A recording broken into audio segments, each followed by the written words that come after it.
Hello and welcome to the Global Shaper Show, streaming live from the World Economic Forum. My name is Natalie and I lead the forum's youth engagement strategy. And every month we bring you updates from across the forum's ecosystem, including opportunities for young people to connect, collaborate, and move the world forward together. So let us know where you are tuning in from in the comments. We want to hear from you. Today, we have an exceptional lineup connected to COP30, voices who bring insight, expertise, and urgency to the climate conversation. But first, as always, a quick roundup of what's happening across our community. Our Global Shapers Annual Report 2024-2025 is now live, capturing your bold ideas, inspiring impact, and collective leadership this year. It's a powerful report, and we hope you take the time to read it. We're also proud to announce the Global Shapers delegation to the upcoming World Economic Forum's annual meeting 2026. A huge congratulations to everyone selected. Your applications truly stood out, and we can't wait to see your leadership in Davos. For those that applied and weren't selected this year, please don't let this deter you. This was one of the most competitive selection processes ever, so please apply again, continue the good work, and have faith that you may be selected in the future.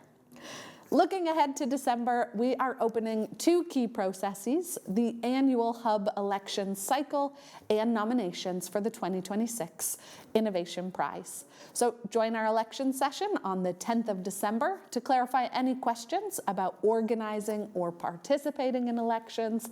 And a major update, the annual project showcase will now serve as the first step in the Innovation Prize selection. So after each regional showcase, the community champion will identify the strongest projects for the next round. So make sure your hub puts forward its best work. All of this and more is in the Global Shapers November newsletter. We're making extraordinary progress as a community, and we couldn't do it without you. So now let's move into today's conversation.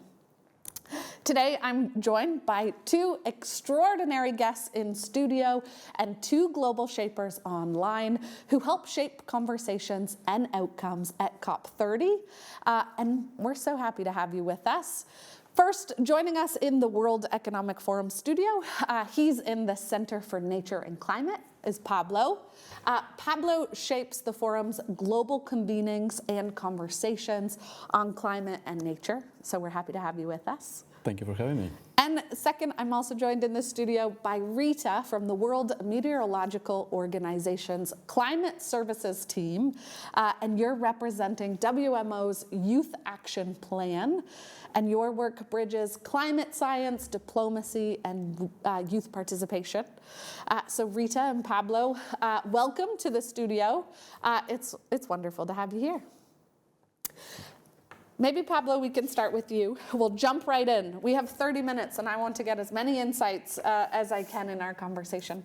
So, Pablo, maybe just to get us started, for those who may not have followed COP as closely as certainly the both of you, what is COP in practical terms? What was your experience like? And what made this year's meeting maybe different or urgent, important in our current context? Thank you, Natalie. A pleasure to be here also with Rita. So we have different COPs, and this is the Conference of Parties. This was the 30th conference of the one that is focused on climate change. There are three different COPs, so land degradation, climate change, and also biodiversity. So this is a very important COP because it's also the most advanced from the three as well. This conference takes place every single year. And this year was very important for two reasons. The first one is the 10th anniversary of the Paris Agreement. And as such, as part of the UN process, countries also updates every 5 years. They have a cycle of updating their national determined contributions in what we call NDCs. And this is always the opportunity to also push up or raise the ambition, climate leadership for each of these countries. So this is something that happened also in conjunction to meeting also in Brazil. And Brazil is the second reason why it was so important this year.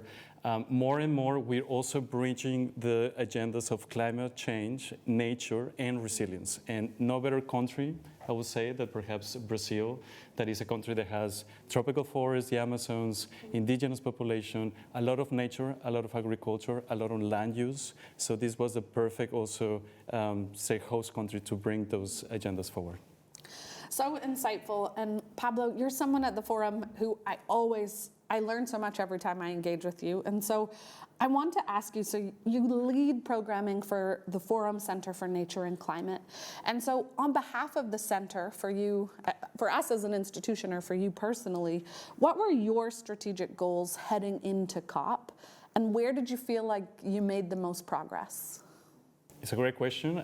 I think this particular COP was very significant because there was a focus from the COP30 presidency, so from Brazil, to really make this COP about the implementation. Mm-hmm. So we have gone through a lot of different negotiations, and it's how do we start shifting those conversations and dialogues into how do we implement, how do we bring the solutions, how do we start looking into the levers of finance, of technology and innovation.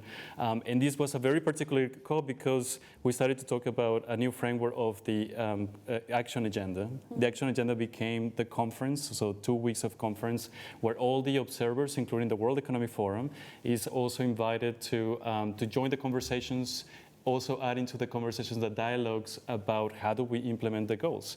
And for us, it was very important to be also a partner that brings solutions. So we started to showcase also the action that we can scale up, that support every country and across the regions to achieve all the different goals that we have on climate and nature. And we also started to bring also conversations about how the private sector, what contribution can the private sector do, spotlight some of the key essential action that is taken forward, and bridging all the different dialogues, so really convening also dialogues at the high level that really push for a higher agenda, more ambition, but also very key and essential conversation about implementation. How do we make this happen? And the how is the most important, and the most important for the next years to come is how are we going to make this happen? So a lot of commitments have been taken, but those are just commitments. Now the most interesting part is how are we collectively going to be working together to actually achieve and move the needle, and the how is the next years, and I think that was a very important discussion this year that took place during these 2 weeks of conference. And I want to ask you more about the how, and particularly the solutions or partnerships that you think are accelerating change or progress fastest. But before I ask you about solutions, Rita, I want to ask you a similar question. You were representing WMO, and so what were your key goals going into COP, and where did you think you made progress? So thank you, Natalie, and thank you to the Global Shapers community for having me today. So essentially, as a United Nations specialized agency on weather, climate, and water, the WMO's role at COPs is essentially to ensure that decision-making is grounded in robust science. Mm-hmm. And so at COP30, we supported parties in providing authoritative climate information from our latest update on the state of the global climate. And we also pushed forward initiatives like the Early Warnings for All initiative, while calling for more accountable climate finance as well as science-based metrics for the global goal on adaptation. And so as we've seen in the outcomes for COP, there's a bit of negative discourse going around on social media, especially calling it the good, the bad, and the ugly. But I like to give it a more optimistic twist because there were some positives, and I like to call it the bold, the building, and the bridging. Mm. And the reason for that is the bold being the Belém political package. And we saw many positive wins that really spoke to the WMO's work. So for example, we had a set of 59 indicators that were adopted for the global goal on adaptation, which included early warnings. We also saw the Belém mission to 1.5, which is meant to strengthen the NDCs that Pablo mentioned. And we also have the tripling of adaptation finance by 2035. Building is also very promising with the roadmaps on forests and climate, as well as the transition away from fossil fuels, despite the deadlock that we did see on fossil fuels. And lastly, the bridging, the action agenda that you mentioned. I'm very happy that you mentioned it because it's really key. That is where ambition meets action. And at COP30, more than 480 initiatives were pushed forward, and many of them included climate resilience, early warnings, climate science, and those were some clear wins for us. That's incredible, and I want to get into some of those initiatives. Can I ask you, I want to talk a little bit about your personal journey, in addition to the outcomes of COP, which is so important. But what brought you are a young person working at the forefront of the climate agenda at an international organization. And so I'm curious, what brought you to the climate services team at WMO? And how do you think this work is tangibly advancing a cause that you so clearly care about? Mm-hmm. So I really resonated with Clémence. I think she was a guest on the September show. And she spoke about her journey being nonlinear. And that's also the case for me. So I started off at the UN Environment Programme working in communications. But then I quickly shifted into a project coordination role. I was working on a hydrocarbon pollution remediation project in which we were supporting the government of Nigeria. And that experience was very essential because it opened my eyes to how important reliable climate and environmental data is on the ground for local communities and for decision making. And so that eventually led me towards the WMO Climate Services team because our core function is to make climate science something that's genuinely useful. So we work with our members, which are the National Meteorological and Hydrological Services. That's a tongue twister. And we support them in developing services such as seasonal weather forecasts for farmers or early warnings for disaster managers. So it's really all about ensuring that science is at the basis of decision making. You both have talked about the importance of this topic. You've talked about some of the initiatives' outcomes from COP, so maybe we'll turn there next. And Pablo, I'd love to ask you the question. Of course, collaboration is the core of the World Economic Forum's model. How are we bringing together public-private actors and young people meaningfully? So where do you feel there are climate partnerships? What are the partnerships accelerating fastest? And which actors or coalitions do you see playing an increasingly important role in the solutions coming out of COP? I will start by saying, and I couldn't agree more with Rita, you brought twice, I think, the importance of science. I think this is credible action on climate and nature has to be based on scientific frameworks. And this is the first collaboration that we have, and something that we have been also working also at the World Economic Forum, and many of the global shapers that have been seeing and watching Davos. We always also have representatives from the academia that brings also the different sort of like planetary boundaries, different TP points, where are we, how do we track the state of the world? And I think that report from the WMO is also a very relevant one to be highlighted. And I think that bringing the conversations and structuring the conversations around action on the basis of science and evidence is the most important thing that we can do, and I think something that should be highlighted as priority number one. Secondly, I think governments. We do have governments that are pushing also, and there were some outcomes from the declaration in Belém that were not to the suit for many of the most ambitious, let's say, countries or stakeholders. And there are some other countries that are also bringing in conversations on oil and gas and facing fossil fuels. And so the conversation is growing, and it's fine it was better to have an outcome than not have an outcome. So I think conversations together with governments to push a little bit the agenda forward, raising that ambition is a journey. We shouldn't see it as we need to bring all the solutions now in one COP. I think it's just a journey. It's little by little. There's some that are going to be leading. I'm very happy to see that 2 countries are already aligning their targets to 1.5. These are 2 European countries, and I think more and more will come along the way, but it is a journey. And lastly, I think it's just the broader conversation with society. And it's not just civil society, indigenous population, youth. These are very essential stakeholders when it comes to local, national, regional agendas or implementing the goals and making changes at the local level. But it's also the private sector.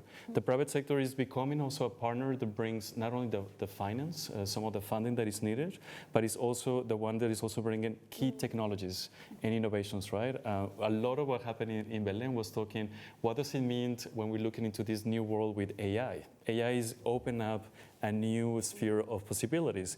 What does it mean for, beyond the current discussions that we have in the last 1 or 2 years about energy consumption, but there's more than actually as a solution, how can AI accelerate the solutions that we bring in? So those conversations, I think those partnerships are very important. And to your point about coalitions, about that really work, and I think we're starting to see solidification of some avenues, more sectorial ways, let's say. We do have at the World Economic Forum the First Movers Coalition. That is a very good example of how a couple of companies, leading companies, are really taking action to build the market for new technologies. These are technologies that are essential for decarbonizing what we call the hard-to-abate sectors. And bringing these technologies to the core of the business is super fundamental. Today, they're extremely expensive, but if we bring them into the market, we're going to start to see stories like what we saw with the solar panels, where prices are starting to go down and we started to scale up. So there's pieces of success stories here. One last, if I may. I think very important piece about funding. We have Brazil also, for instance, launching the Tropical Forest Forever Facility, TFFF, or we call TFFF. And I think it's a very good, I want to highlight this sort of funds because the nature brings ecosystem services, but also local communities, indigenous communities, and this is what we saw a lot of the COP of. The market is not putting the price of the value of those ecosystem services, and therefore we need more of these sort of mechanisms that actually are providing the sources of funding for these local communities, indigenous populations that are providing services, nature-based solutions that are actually critical for our ecosystem. So I think more of these fundings are going to be very essential in the going forward, particularly when we look into climate adaptation and resilience. Thinking about climate adaptation and resilience, you mentioned the World Economic Forum's First Movers Coalition. Coming out of COP, thinking about the outcomes, what are the 1 or 2 key strategic priorities for the forum moving forward, or as a next step? As a next step, I think it's very important to fundamentally provide a platform to continue discussions, not only the science-based frameworks, these conversations that we continue to bring forward, also understanding where the business are coming from, right? What are the things that they can contribute, how do we move the needle, and connecting the very high ambitions from the private sector with the very high ambitions with some of the countries that we're starting to see to really try to push that envelope and the agenda forward.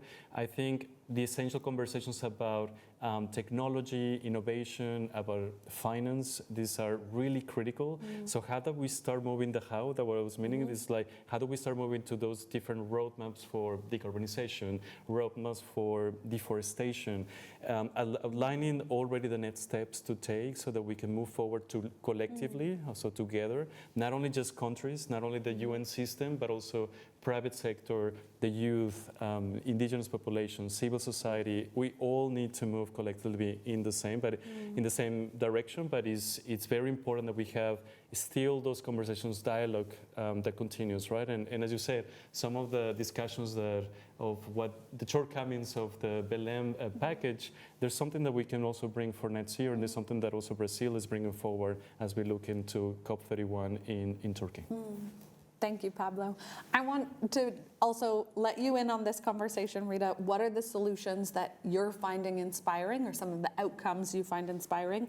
But also, the WMO launched its Youth Action Plan. And so I want to hear from you, how do you think the Youth Action Plan can help engage young people meaningfully in climate science, but maybe translate some of these outcomes into tangible action? So I think the reason why we're all here today, whether physically or online, is because youth are more and more deeply engaged in the climate crisis. But we're also facing unprecedented challenges when it comes to the rise of misinformation, and that's where trusted and transparent science becomes more essential than ever, and that's where WMO steps in. So WMO has really been at the forefront of global climate science for decades. We convened the first World Climate Conference back in 1979. We also co-established the IPCC with UNEP. And now, many decades later, we're taking it up a notch with our Youth Action Plan. And so by adopting this plan And by growing our network of youth across our 193 members, we're really seeking to give youth a seat at the table. We're seeking to ensure that they're able to co-create and co-develop the climate services, but also the weather and water services that they will be ultimately the ones to benefit from in the future. So I think that's really essential, and it's really a step in the right direction. It's amazing. And of course, with 10,000 global shapers in 500 cities, 150 countries, I think that's the power of having you here. How do we converge our movements and momentum to be able to help advance both of our missions? I want to ask you, on a scale, maybe this is a biased question, but on a scale of 1 to 5, how effective do you think young people were in driving action in Belém? And then we're going to turn it over to 2 young people in the Global Shapers community who was doing this in Brazil at COP. How successful and what gives you hope for the future? So I always find it tricky to put something as dynamic as youth engagement on a scale. I'd say that overall the youth engagement space, we're probably at a 3.5 and rising, but I do think that COP30 reinforced that. So even if we take a few steps back and think of pre-COP, we had in Brasilia youth movements being invited to voice their priorities by the National Secretariat for the COP30. And that COP30 itself, the youth really stepped it up. So there were more youth consultations being organized in pavilions, for example. There was also the UN Secretary General who organized a youth roundtable. And even overall, I sensed, I don't know how it was for you, Pablo, but you would see more younger faces as part of the delegations. And even as part of the informal consultations for the negotiated items, you would see younger negotiators in the rooms. And so I think that the momentum is there. Youth are being more and more engaged, but there's definitely more to do. I think we're demanding a bit more inclusion, more action, more transparency. And that kind of pressure matters because international organizations, they listen to that. WMO is listening to that, and WMO is also becoming more accountable. And so the momentum is there. It's growing, but together, I think if we keep on engaging these youth perspectives, we can move further and faster in the right direction.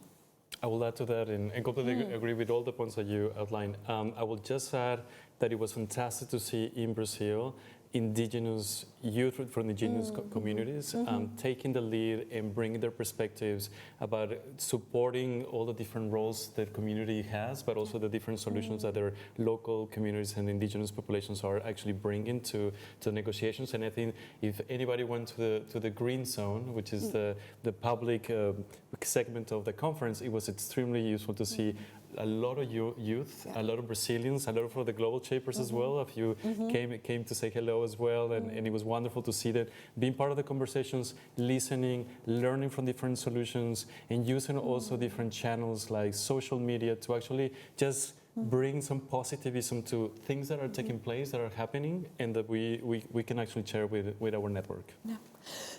And I want to exactly move in that direction. And so I think one of the things that I'm always perpetually inspired by COP is young people are not on the periphery. We also have young negotiators who are active within the conference itself. And we had one of our young negotiators, Tomas. He was representing our Colombian delegation at COP. He was literally dialing in from the airport, but I think his flight might have taken off. So we'll see if Tomas is able to join us. But we are joined by Marie-Claire. And Marie-Claire, I want to let you weigh in on this conversation. Marie-Claire is the co-founder of the Youth Negotiators Academy. She's a member of our Zurich Hub. She also joins us online. But Marie-Claire, your work is really opening the doors for young climate negotiators who have a seat at the table. And so, Marie-Claire, we're glad to have you back. I want to ask you that same question. What role did you see young people playing in COP30, and how is this role evolving?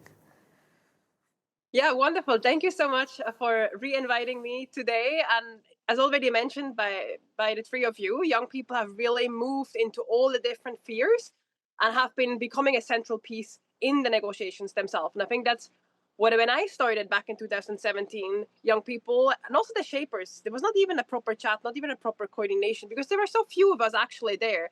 And now we are like here in so many different spheres, Tomas, who has been a negotiator, myself, I've been also a negotiator previous years. We at the Youth Negotiators Academy have been training over 350 young negotiators over this year, and we had over 170 of them actually there, and they're coming from 75 different countries. So we have like a really broad group of young people who are there having their seat at the negotiating tables, bringing their local perspective, bringing their kind of regional ideas, but also really the spark, the innovation, the different ideas. And when we are talking about how do we move to action, right? This COP, as mentioned before, is all about bringing it to the implementation, bringing it to the action. And I think that's where we as young people can really bring something unique and additional to the table together with the other generations. It's not about one against another generation, but it's about how can we, in our diversity, really bring in the best to confront the climate crisis, but also bring the solutions to the table.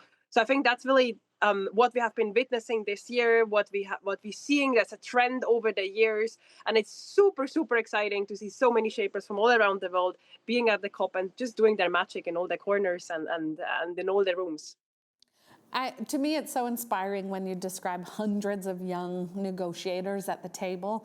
And Marie-Claire, it naturally begs the question, what progress or outcomes did you witness that make you feel inspired, hopeful, and maybe what progress still needs to be made? Well, I mean, as always with these COP, right? There's always more we would like to see, especially when we are seeing and feeling the impacts of the climate crisis already there. Maybe let me start from a youth perspective, where we have seen like more and more young people engaging, and not only as advisors or as kind of supportive structure, but really like key players. We have seen incredibly young negotiators taking up leading roles, being heads of delegations, being lead negotiators, being coordinators, being co-facilitators. And I think we really, really see how this energy is transforming the rooms, transforming the negotiations. We have an incredibly young negotiator from Panama who has been the co-facilitator on the gender negotiations. And it does change something in the room when someone comes in with this spirit. And when we see shapers like Tomas being in the room and asking questions and providing inputs, and I think that's the spirit, and it cannot be really properly measured, right? Like when you asked about the scale, because it's the atmosphere is changing, and the atmosphere is so crucial to actually have better negotiated outcomes. That brings me to the second part. Of course, we are seeing a lack on the funding, we see a lack on the promise, especially on adaptation, loss and damage, but also we really drastically need to take action around the mitigation. We need to have not only strong language around the phase out of fossil fuel, but actually have the proper actions on the ground so we can have a just and fair and fast transition, which includes all generations and specifically taking children and young people into consideration, as well as the other ones, the elderly people, the young people with disabilities, so we can do this in a manner that we actually all benefit from this transition going forward. So a lot to do.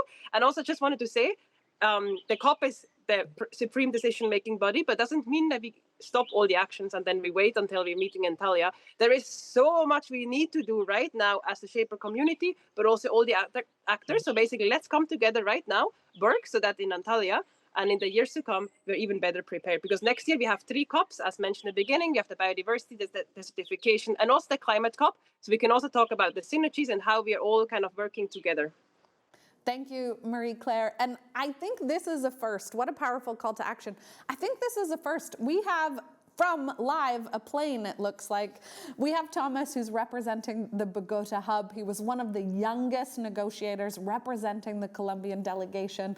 And Tomas, please, before your plane takes off, weigh in. How was your COP30 experience and what do you take away? Yes, thank you so much again, Natalie, Marie-Claire, and everyone in the room, and all of those seeing us. I try to be here as much as I can. The first thing I want to mention is that the positions do not represent the Colombia's government, are just personal views on the process. But yes, as Marie-Claire mentioned, for me it was very important to be able to communicate a bit of those great changes that are happening in the negotiation table. Definitely, this new era of youth negotiators, not just, for example, me, that I'm the youngest in the Colombian delegation, but also my boss, who was the head of the delegation, is very young person, Claire noted. And I think that happens throughout all of the delegations now. So we have seen since I would say Dubai, maybe even Sharm el-Sheikh, some changes in the ambition of those at the negotiating table. And you could also notice the difference new negotiators and those who was before that in the level of ambition that they manage in the negotiation table. So for me, that is very important. And another note that I would put in, for the conversation is the synergies. The synergies is very important. It was one of the flags that the Colombian delegation was waving and getting into the lead. And we managed to finally have a mention on a decision of the COP of calling for synergies with the other two Rio conventions. That is very important. This, like the other Rio conventions, both biodiversity and the certification has been knocking on the door of the UNFCCC many times in their decisions, but the UNFCCC haven't responded at call. And finally, we have that paragraph in a decision that was very, very hard for us as Colombia, and we have to do a lot of negotiations, even into the ministerial level, to get it done. So I think that is a very big win, despite all the things that definitely we need to get better, but I would put that two things for the conversation. Thank you so much, Tomas, and I won't take any more of your time. It looks like you are truly ready for takeoff, and we wish you a safe trip back from Brazil. And Tomas, he rightfully highlighted some of those wins, but I think another key point from what you shared, Tomas, is having multi-generational delegations, both emerging leaders, established leaders in those national delegations. It's not just a matter of inclusion. He's describing it as a strategic imperative. You're able to be more innovative, drive greater synergies, approach problems differently, and come up with different alternative solutions. And so, Tomas, I'm so glad you were able to dial in despite the obstacles today. Thank you. And thank you, Marie-Claire, for also joining us online. Before we close, perhaps I'll give the final word to our in-studio guests, to Pablo and Rita, for one final reflection. What were your takeaways, and or if you have any calls to action to the 10,000 young people watching, tuning in the Global Shapers community, what would they be? I'll keep it short. Call to action, let's keep 1.5 alive. And for me will be really use all your energy and ambition to really move the needle. So moving from advocacy to move into the implementation, into the action. Be part of local communities, local action. I think is super important. And the youth is going to be for the future. It's your future. Be an agent of your future. Yeah, Marie-Claire said that so well. COP may be ending, but the work is still beginning, or it's still ongoing. And the local movements, mobilizations that translate conversations into real life-changing impact, that's what matters, and I think that's what Global Shapers care about most. So thank you to Pablo, to Rita, to Tomas on the plane, to Marie-Claire for your leadership, your work, and your time today. And a big thank you to every Global Shaper who continues to champion youth priorities on critical global platforms like COP. And finally, thank you to everyone who's watching today's episode. We'll see you next month for our final Global Shapers live show of 2025, which will be entirely dedicated to the annual meeting 2026. We'll talk about the agenda, opportunities, and how you can participate, even if you're not in Davos and you're tuning in from home, so you don't want to miss this. Thank you, and see you next time.